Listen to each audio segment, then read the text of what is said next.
do know I can sing, but yeah, this poem, it's not really about Christmas or about the birth of Jesus, but it's about life, how it's just basically about life, how it is now and how life is going, and what I've seen in my life in terms of Christianity and what we should be doing and what we're not doing. But yeah. Excuse me if this sounds a bit judgmental, because I speak to convict and not to condemn you. But have you ever stopped and thought of how the world is full of people with a one-way ticket to fall into hell? Because sometimes I just feel it's obvious. I mean, some of these guys are just so used to lies and music about sex and shooting guys that they must possess tickets far beyond being irredeemable, right? But if that's the reality, then it's actually shameful, because we practically leave them to be sinful when no one will bother to tell them the gospel or sow the seed. You see, it's like a selfish mentality. We say, I'm saved, so who cares for humanity? Or sharing the word of the Lord is a personal activity, so if I don't know you, it's fine by me if you're falling, living in a world of iniquity. See, these days we carry our faith with a complacency. We claim to follow Christ, yet we daily subscribe to a new form of Christianity, now carefree.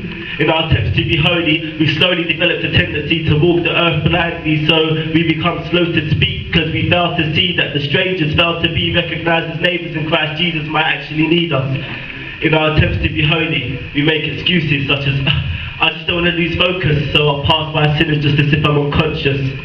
But if we only just take time to listen to the conviction within our conscience, then we notice that we're not really doing the Lord's business, and we spend our lives acting like a silent witness.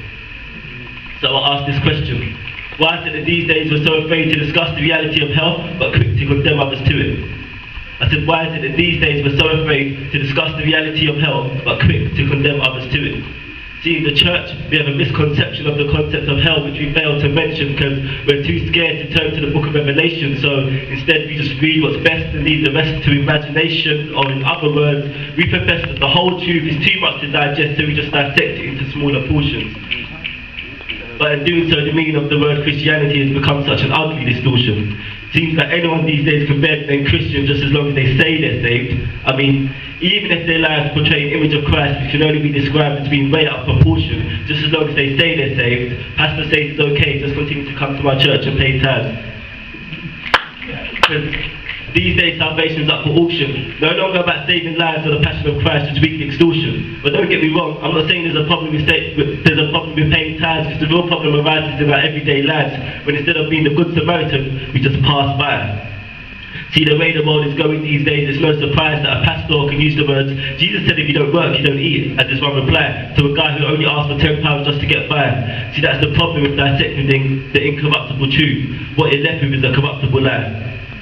See, these days we tend to ad-lib and paraphrase what the word says. That's why many Christians think it's fine to do as the world says, saying, I walk in secular ways that I get the trick pays, because at the end of the day, nothing it says will cover by grace anyways.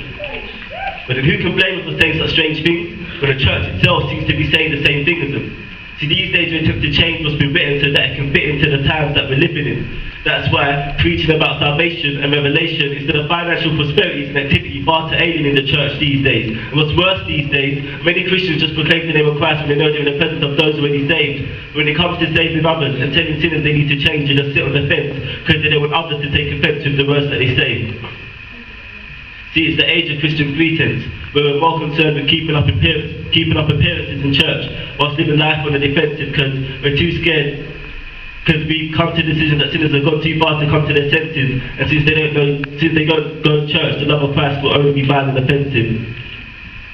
See, I believe we need to take a leaf out of the book of Acts and go back to old ways, and leave the place of complacency and rise up with an urgency to revive a generation lost to sex, drugs and MTV.